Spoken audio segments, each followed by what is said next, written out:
Bem-vindos, amigos, mais uma vez aos programas da Prophecy Odyssey. Agora, nossa lição se chama Os Espíritos do Armagedon. Quero ler isso para vocês. Se tiverem suas Bíblias, vão para Apocalipse capítulo 16. Comecem no versículo 12, que fala sobre a sexta praga. E o sexto anjo derramou a sua taça sobre o grande rio Eufrates, e as suas águas se secaram. É interessante para mim que o rio Eufrates esteja secando. Assim, o caminho dos reis do Oriente poderia ser preparado. E vi 3 espíritos imundos, semelhantes a rãs, saírem da boca do dragão, da boca da besta e da boca do falso profeta, porque são espíritos de demônios que fazem sinais e milagres, os quais vão ter com os reis da terra e com o mundo inteiro, para os congregar para a batalha do grande dia do Deus Todo-Poderoso. E logo depois de dizer isso, se você tiver uma letra vermelha em sua Bíblia, as palavras de Jesus dizem: Eis que venho como um ladrão. Bem-aventurado aquele que vigia e guarda as suas vestes, para que não andem nus e vejam a sua vergonha. Você se lembra de quando falamos sobre a segunda vinda? A primeira coisa que Cristo disse foi: cuidado para que ninguém os engane. Haverá um grande engano diabólico pouco antes de o Senhor voltar? Agora, para entender nosso estudo de hoje, você precisa saber algo sobre uma história. Ela se passa no primeiro livro de Samuel, capítulo 28. O rei Saul, o primeiro rei de Israel, Deus o havia escolhido, ele é um bom rei. Mas aos poucos foi se corrompendo pelo poder e afastou o Espírito Santo. Até que finalmente Deus não o atendeu. Ele matou os sacerdotes de Deus. E então, quando todos os filisteus se reuniram contra ele para essa grande batalha, ele disse: preciso que os sacerdotes falem comigo. Eles não falavam. Preciso de uma mensagem de Deus. Há alguma coisa dos profetas? Eles não quiseram falar com ele. Ele havia afastado o Espírito Santo. Então ele disse: bem, me dê uma bruxa para invocar o espírito de Samuel. E ele foi até a bruxa de Endor, ela fez seus encantamentos e apareceu uma aparição que dizia ser Samuel. E deu uma mensagem totalmente desanimadora ao rei Saul. Disse: por que você me acordou? Você estará comigo amanhã e seus filhos morrerão porque você abandonou o Senhor e Davi será o rei. No dia seguinte, em uma batalha, eles foram derrotados pelos filisteus. Saul, ferido e desanimado, caiu sobre sua espada. Você já ouviu essa expressão? Ele sentiu que havia tirado sua própria vida. Afastou o Espírito Santo como Judas, que se enforcou. E você pode ler na Bíblia sobre Aitofel, que traiu Davi. Se enforcou. As pessoas que entristecem o Espírito Santo às vezes perdem toda a esperança. Agora, a pergunta é: esse era Samuel, o profeta? Será que uma bruxa tem o poder de ressuscitar? Ou existem espíritos malignos que fazem milagres para enganar os reis da terra antes da batalha final? A história do que aconteceu com o rei Saul é uma alegoria do que também estará acontecendo nos últimos dias. O espírito conjurado pela bruxa era realmente Samuel, o profeta? O que a Bíblia diz? 1 Reis 22, versículo 21. Então um espírito se apresentou, colocou-se diante do Senhor e disse: eu sairei e serei um mentiroso. Um espírito mentiroso na boca de seus profetas. Existem espíritos mentirosos por aí? Muitas pessoas, quando dizem: acho que vi um fantasma, viram um anjo caído que pode estar se passando por um morto. O demônio tem muitas informações privilegiadas sobre você. Além de Deus ter anjos da guarda, você pode ter certeza de que o diabo também tem anjos que o conhecem e que estão tentando tentá-lo e enganá-lo. A Bíblia é bem clara. A Bíblia é bem clara. Leia em 1 Crônicas 23, Saul morreu por sua infidelidade que ele havia cometido contra o Senhor, porque não guardou a palavra do Senhor, e também porque consultou um médium para obter orientação. Diz que era um médium. Eles se comunicam com espíritos malignos, e esses espíritos malignos, Satanás, podem aparecer como um anjo de luz. Não é isso que a Bíblia diz? Esses espíritos malignos podem enganar. Pergunta número 2. Por meio de que agência Satanás reunirá os exércitos para a batalha final do Armagedon? A Bíblia nos diz que eu vi 3 espíritos imundos como o quê? Rãs. Agora, você já foi mordido por um sapo? Arranhado por um sapo? Qual é a arma mais poderosa e rápida do sapo? A língua. E será por meio dessas mensagens que serão divulgadas, essas mensagens espirituais que enganarão o mundo. A propósito, as rãs foram uma das pragas que caíram sobre o Antigo Egito. 3 espíritos imundos, semelhantes a rãs, sairão da boca do dragão, da boca da besta e da boca do falso profeta, pois são espíritos de quê? Demônios que realizam sinais que vão até os reis da terra, e eles se dizem profetas, santos e falsos profetas falecidos. Eles alegarão ser profetas, santos e apóstolos falecidos e estarão manipulando os líderes mundiais para que tomem decisões que levarão à batalha final do Armagedom, para reuni-los para a batalha daquele grande dia de Deus. E eles os reunirão em um lugar chamado na língua hebraica Armagedom. Agora, Armagedom é uma palavra que aparece uma única vez na Bíblia. É encontrada em Gênesis, Apocalipse capítulo 16. Mas o vale de Megido, acreditamos que Har Megido significa o monte de Megido. Há uma montanha acima de Megido, e esse grande vale, muitas batalhas cruciais acontecem lá, incluindo a batalha em que Saul morreu, a batalha em que o rei Josias morreu, a batalha em que Gideão, a propósito, Gideão lutou contra uma tríplice aliança no vale de Megido. Diz que os midianitas, os amalequitas e o povo do leste eram um inimigo tríplice. O Apocalipse fala sobre a besta, o dragão e o falso profeta. E Gideão lutou com a armadura de Deus e venceu a batalha. Ele tocou uma trombeta. Levante sua voz como uma trombeta à palavra de Deus. Puxou uma espada, disse a espada do Senhor. A palavra de Deus é mais afiada do que qualquer espada de 2 gumes. Eles quebraram as imagens e a lâmpada brilhou. Tua palavra é lâmpada para os meus pés e luz para o meu caminho. Como venceremos a batalha do Armagedom? Pela palavra de Deus. Escondi a tua palavra em meu coração para não pecar contra ti. Amigos, há muitas distrações no mundo de hoje. Os cristãos precisam ler suas Bíblias, amém? A palavra de Deus não mudou, nossa arma não mudou. Precisamos saber o que a palavra de Deus diz. Número 3. Os mortos voltam para conversar ou assombrar os vivos? Se você acredita nas pessoas nas ruas, elas pensam, muitas delas pensam, oh sim, mas de onde tiramos nossa resposta? No homem da rua ou na Bíblia? A palavra de Deus é onde você encontra a verdade. Os mortos voltam para assombrar os vivos? O que a Bíblia diz? Jó, falando de alguém que havia morrido, seus filhos vêm para honrá-lo e ele não sabe disso. Não sabe disso. Eles são rebaixados e ele não percebe isso.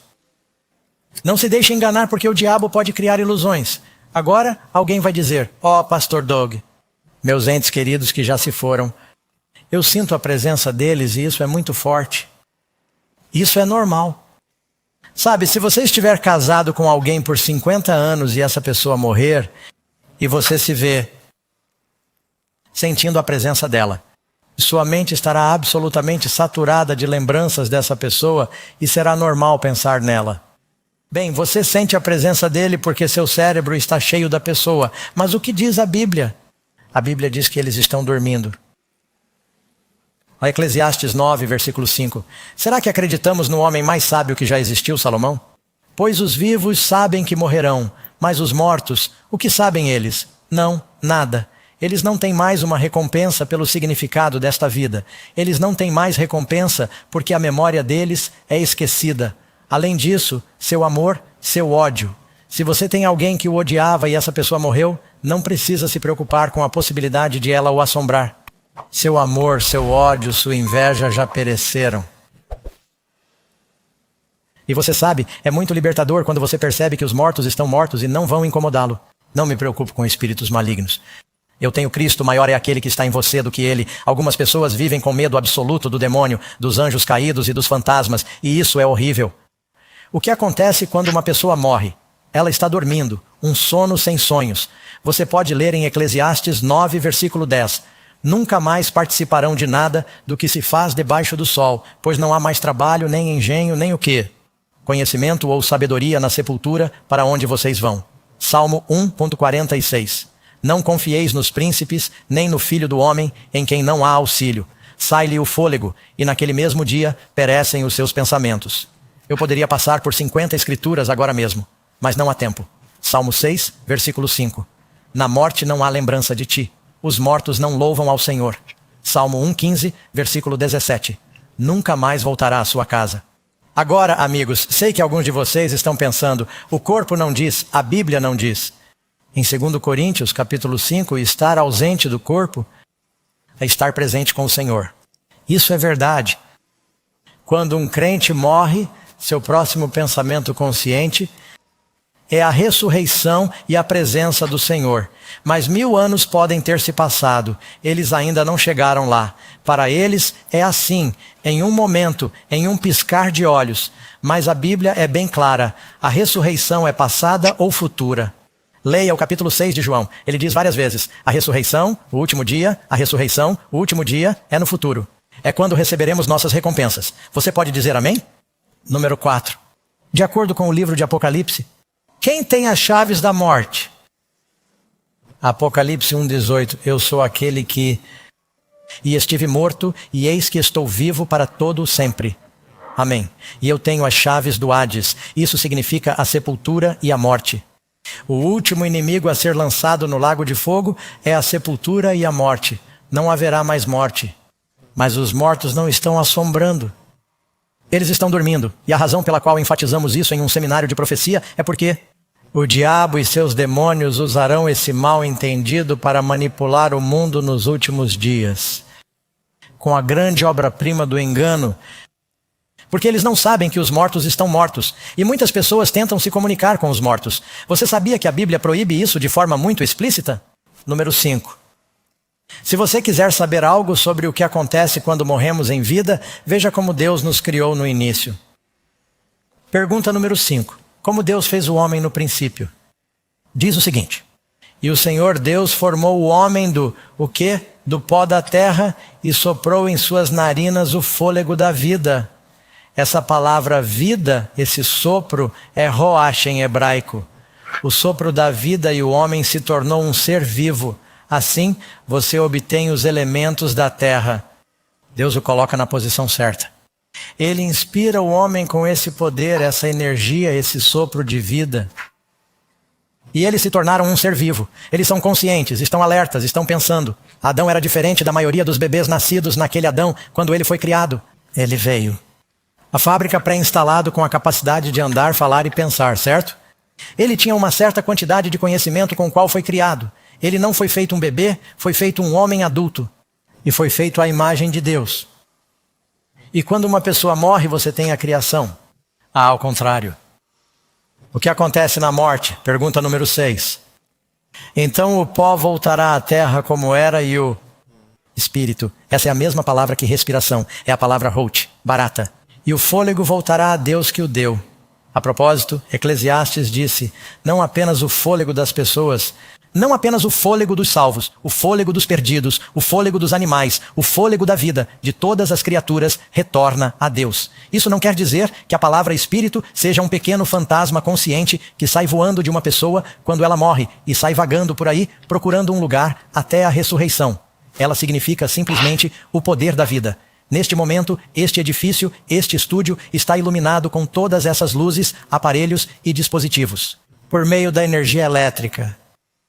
Se pelo amor de Deus alguém desligar o interruptor e tudo ficasse escuro, eu diria, ele talvez não me ouvisse sem o PA, mas eu diria, para onde foi a luz? Para onde foi a energia? Ela está de volta à usina de onde veio. Essa única energia opera muitos dispositivos. Ela dá vida a essas coisas. Bem, esse é o sopro de vida que você encontra na Bíblia. Vou lhe dar mais uma prova.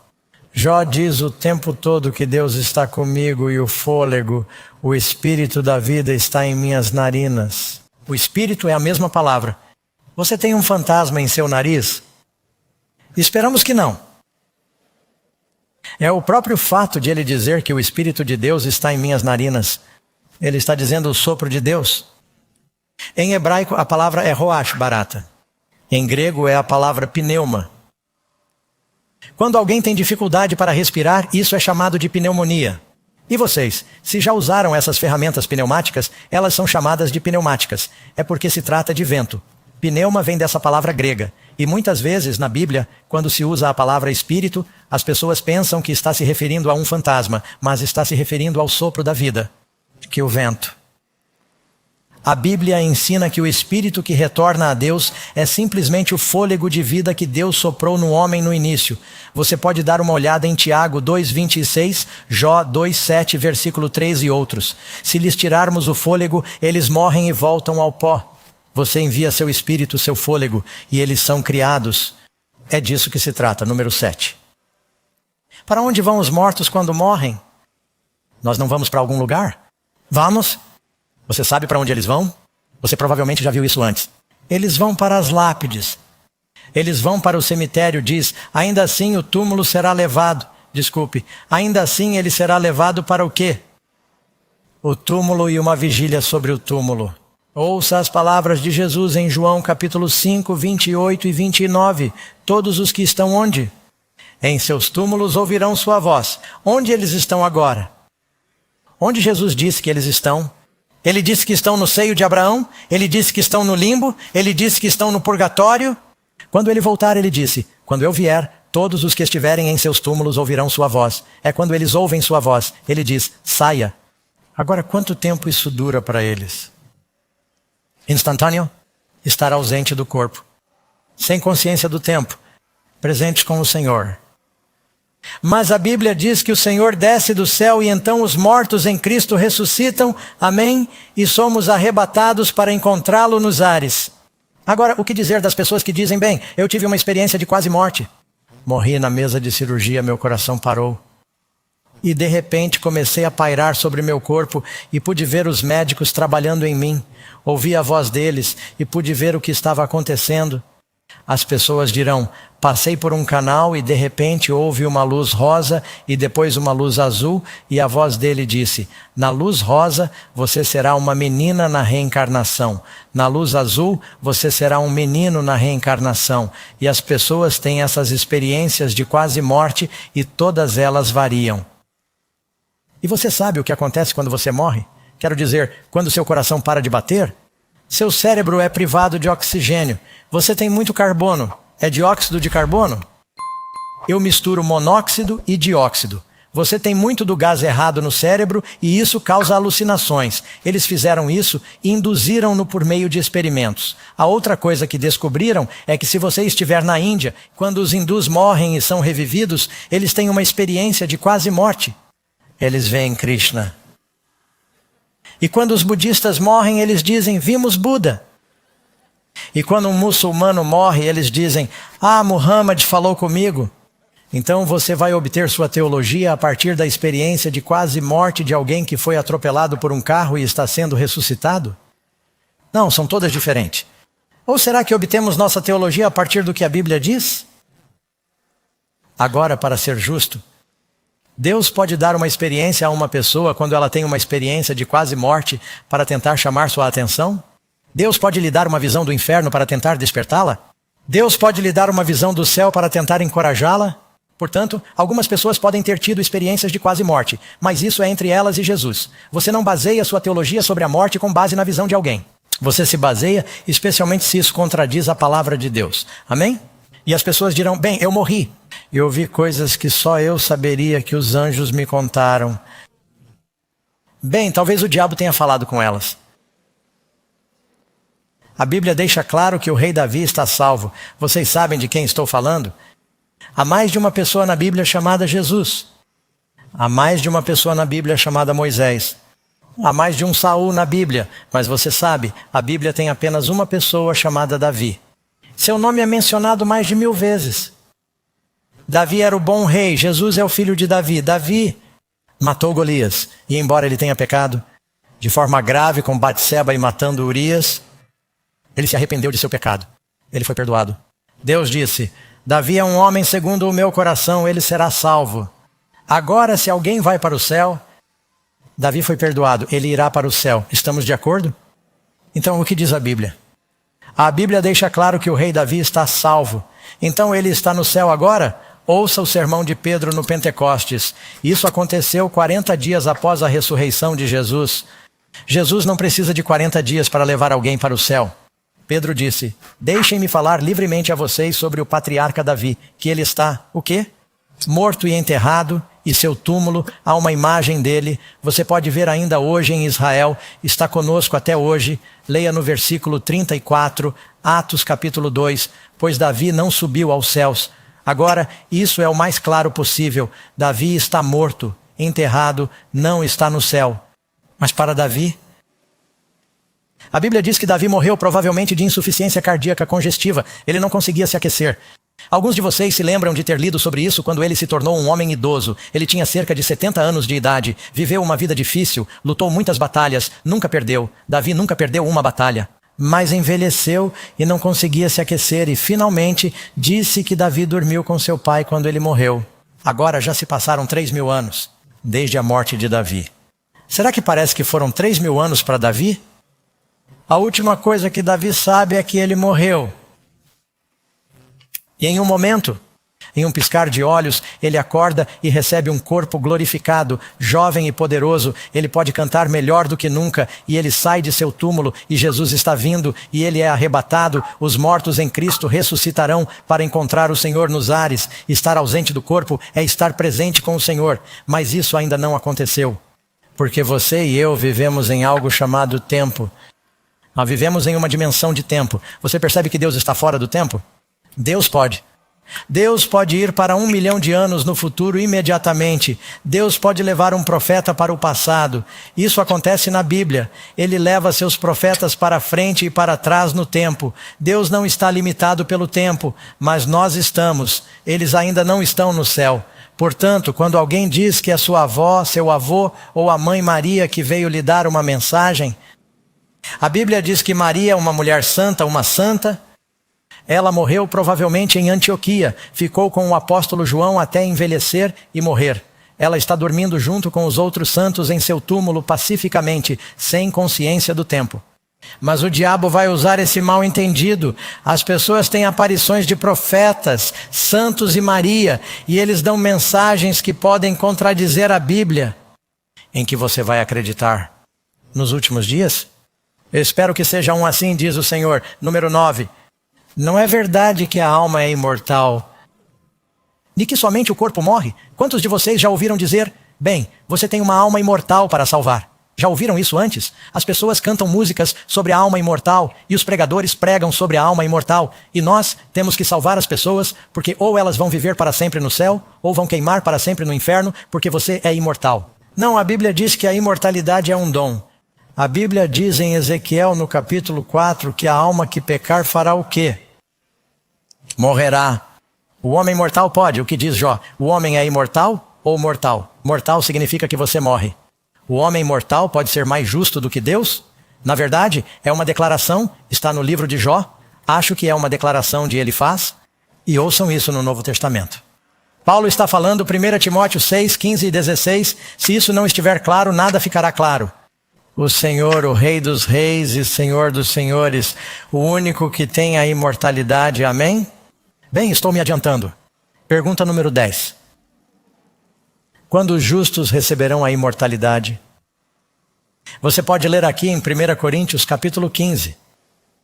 Todos nós seremos transformados em um momento, em um piscar de olhos na última trombeta, falando da trombeta da ressurreição. Pois a trombeta soará e os mortos ressuscitarão. Como? Incorruptíveis. E este mortal, o que somos nós agora? Somos mortais. Apenas vão ao cemitério, amigos. Vão para o hospital. As pessoas envelhecem e morrem. Ainda não somos imortais. Este mortal precisa se revestir de imortalidade. Agora vocês sabem, o diabo está tentando bombardear nossa cultura com informações falsas. O diabo tem uma campanha de marketing de obra-prima para tentar dizer a todos que agora você é imortal. Somos mortais. Não entendemos o valor da vida e que ela é temporária. Temos um tempo de experiência para conhecer o Senhor, encontrá-lo e servi-lo. Você pode viver para sempre. Não é preciso ter medo da morte. Não falamos o suficiente sobre a morte. Sabe, os pastores dizem algumas palavras em um funeral e é só. Mas esse é o grande evento que as pessoas enfrentam. E o propósito desta vida é nos prepararmos para a vida que não termina no céu. Mas se você não tem Jesus, aquele que tem o Filho tem a vida, aquele que não tem o Filho não tem a vida. Amém? Pois o próprio Senhor descerá do céu com um brado, com voz de arcanjo, com trombeta de Deus, e os mortos em Cristo ressuscitarão primeiro. Quando isso vai acontecer? Shell, está no tempo futuro, está chegando. Número 11. Como a Bíblia se refere constantemente à morte? Que termo a Bíblia usa? Dê uma olhada em 2 Samuel 7, versículo 12. Deus disse a Davi, você descansará. A Bíblia diz em Mateus que os túmulos foram abertos e muitos corpos dos santos que haviam adormecido foram ressuscitados. Agora preciso falar rapidamente sobre isso antes de prosseguir. Bem ali você tem a morte de Jesus. Quando Jesus morreu na cruz, era um dia escuro. Ele disse, está consumado. E houve um grande terremoto. E muitos dos túmulos dos santos, este é Mateus capítulo 27, estou citando. Muitos dos túmulos dos santos que dormiam e suas sepulturas foram abertas durante aquele terremoto. E após a ressurreição de Jesus, eles saíram de seus túmulos. Não diz todos, diz muitos. Não diz universal em torno de Jerusalém. É uma ressurreição local, pequena, em que Jesus levou um punhado de santos, talvez João Batista, talvez Isaías ou Jeremias. Eles morreram ao redor de Jerusalém. Ele os levou para o céu como um troféu.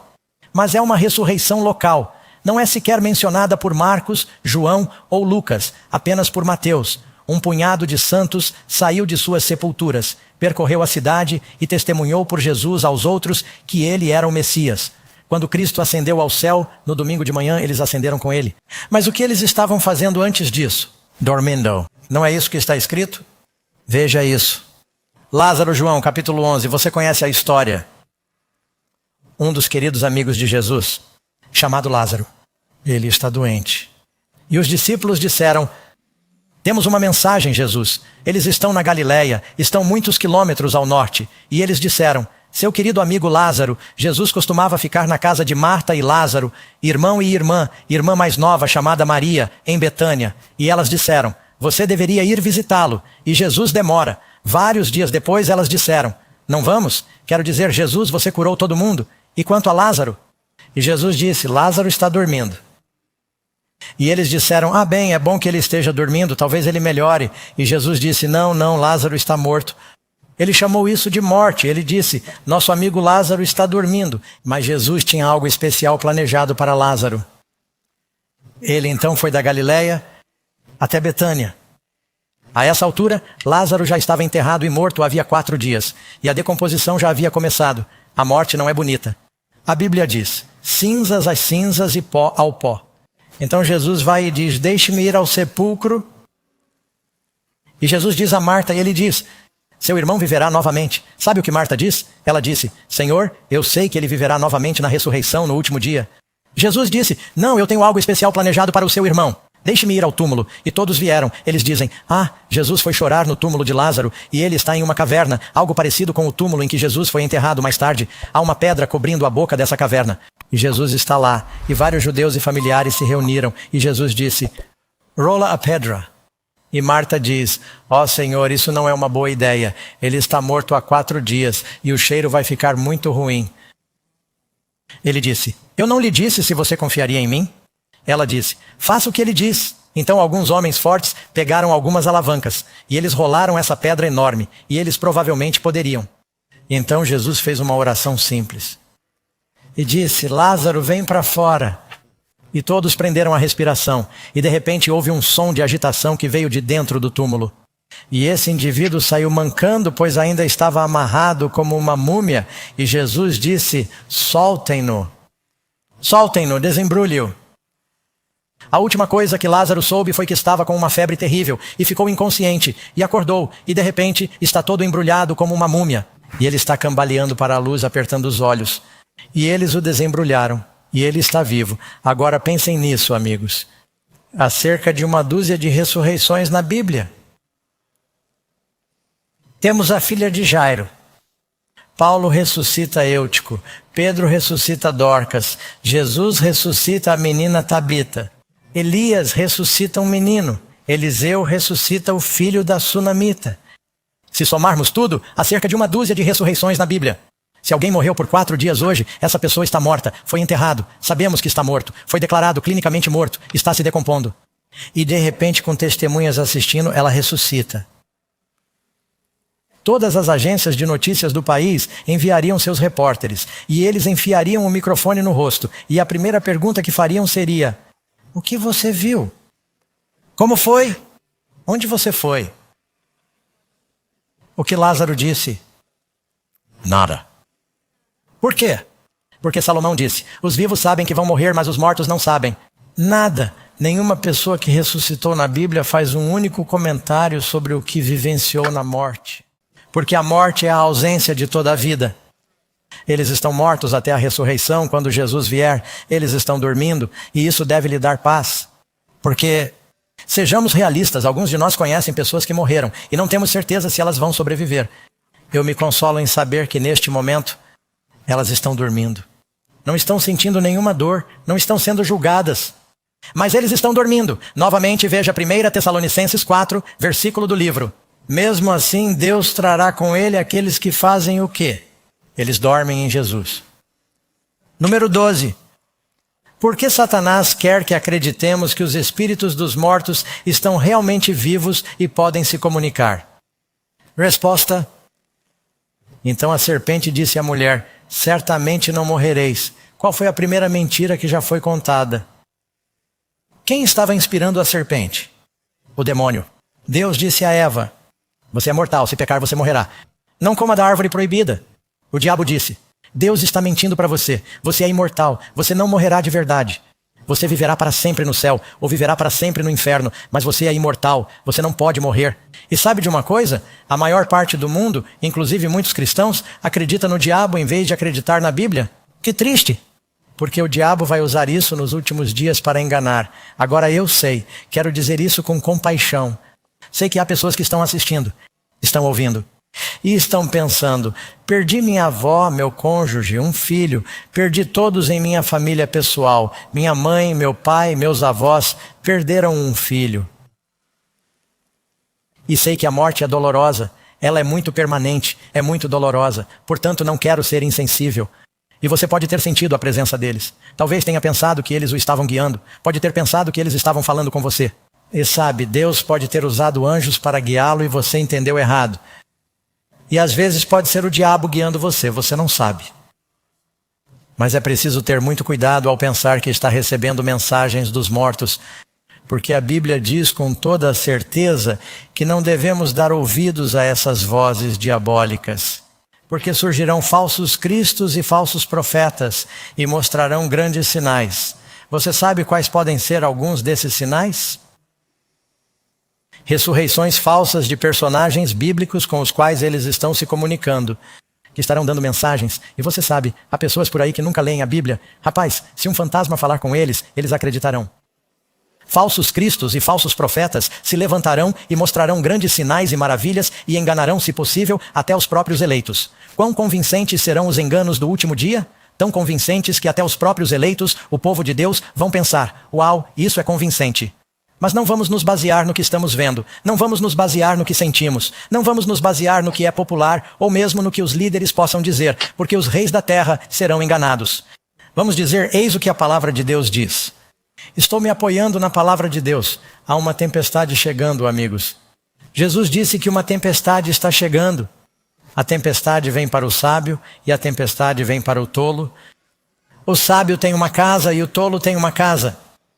Sabe qual é a diferença entre o sábio e o tolo? Ambos têm tempestades, ambos têm casas. O homem sábio é aquele que ouve as minhas palavras e as põe em prática. O tolo constrói sobre a areia, ele está ouvindo outras vozes. Construir sobre a rocha da imutável palavra de Deus é a única maneira de estarmos seguros, amigos, amém? 2 Coríntios 11, versículo 13. Pois o próprio Satanás, Paulo nos diz, se transforma em um anjo de luz. Ele vai até mesmo se passar por Cristo. Ele pode se passar por anjos. O diabo sabe como se apresentar e ele citará a Bíblia. Ele não citou a Bíblia para Jesus quando ele foi tentado? Portanto, não é de admirar que seus ministros também se transformem em ministros da justiça, cujo fim será de acordo com suas obras. Número 13. Qual será a eficácia do uso desses espíritos malignos por Satanás nos últimos dias? Aquela serpente da antiguidade chamada Diabo e Satanás, que engana quanto? O mundo inteiro. Posso lhe falar sobre muitas religiões diferentes. Sabe, praticamente todas essas religiões acreditam que você pode se comunicar com os mortos e que os mortos se comunicam com você. A Bíblia diz que os mortos não sabem de nada. Eles estão mortos. Existem vozes espirituais por aí dando mensagens? Sim. O demônio foi expulso do céu. Ele levou 1/3 das estrelas com ele, Satanás e seus anjos. Agora, há 8 bilhões de pessoas no mundo e todos têm um anjo da guarda. Há bilhões de anjos bons. Provavelmente há bilhões de anjos maus também. Satanás desceu com grande poder para enganar. Você pode ler em Apocalipse, capítulo 2, versículo 2, falando da Babilônia, que é o poder corrupto. Babilônia, a maior das quedas, caiu e se tornou a morada de quê? Dos demônios e da prisão de todos os espíritos imundos. Deus tem anjos bons e há anjos maus por aí, e eles enganam. E o texto diz que, por suas feitiçarias, todas as nações, quantas nações? Amigos, o mundo inteiro será apanhado nesse engano. E isso é um compromisso divino. Deus não quer que você seja enganado porque Ele o ama, amém? Ele quer que você entenda esse assunto para que não seja pego de surpresa. Número 14. Como Deus considera esses milagres feitos por anjos maus? Não se deixem enganar. As más companhias corrompem os bons hábitos. Despertem para a retidão e não pequem, pois alguns não têm o conhecimento de Deus. 1 Coríntios 15, versículo 33 e versículo 34. Paulo nos diz em 1 Timóteo capítulo 4, versículo 1. Mesmo na igreja, Paulo está escrevendo para a igreja. Alguns se afastarão da fé, dando ouvidos a espíritos enganadores e a doutrinas de demônios. As pessoas dizem, bem, eu sei o que a Bíblia diz, mas um anjo apareceu para mim e me disse algo diferente. Pode ter sido um anjo, mas não um bom anjo? Efésios 5, 11. Não temos comunhão com as obras infrutíferas das trevas. Mas vou lhe dizer uma coisa com a qual não me envolvo, é o Halloween. Quando dizem que todo mundo está falando sobre os mortos e consultando os mortos, e eu não tenho. Não tenho relações com as obras infrutíferas das trevas. As obras da carne são evidentes, que são estas: adultério, fornicação, impureza, lascívia, idolatria e o que diz? Feitiçaria. Os feiticeiros terão sua parte. Este é um seminário sobre o Apocalipse, certo? Estamos falando de profecia. Apocalipse 21, os feiticeiros terão sua parte no lago que arde com fogo e enxofre, que é a segunda morte. Amigos, não devemos ter nada a ver com essas coisas. Não quero que essa seja uma mensagem negativa e pesada, mas quero que vocês saibam a verdade. Estamos falando de vida e morte, mas quero que enfatize a vida. Jesus quer que você tenha vida eterna. Pergunta número 15. Que poder glorioso Deus oferece ao seu povo? Diz que eu poderia conhecê-lo e o poder de sua ressurreição. Amigos, vocês conhecem o Senhor? Ele quer que vocês conheçam o poder de sua ressurreição. Moisés, antes de morrer, no livro de Deuteronômio, reuniu todo o Israel e tentou resumir seus anos, 40 anos de ensino. Esse é um homem que falou com Deus face a face. Ele disse: aqui, ó Israel, o Senhor nosso Deus é um só. Amarás o Senhor teu Deus de todo o teu coração, mente, alma e força. Estas palavras que eu lhes ordeno estarão em seus corações. Ensinem-nas diligentemente a seus filhos ao deitarem-se e ao levantarem-se. E no final do livro ele resume dizendo: eu lhes apresentei hoje a vida, o bem e a bênção, ou a morte, o mal e a maldição. Amigos, há apenas 2 caminhos: a vida e a morte. Somente os crentes obtêm a vida eterna. Os ímpios são destruídos. Todos são recompensados de acordo com o que merecem e são destruídos. Mas Jesus está nos oferecendo a vida. O propósito desta vida é que possamos conhecer Deus e seu amor e que possamos compartilhar Deus e seu amor. Deus os abençoe. Tenham uma boa noite.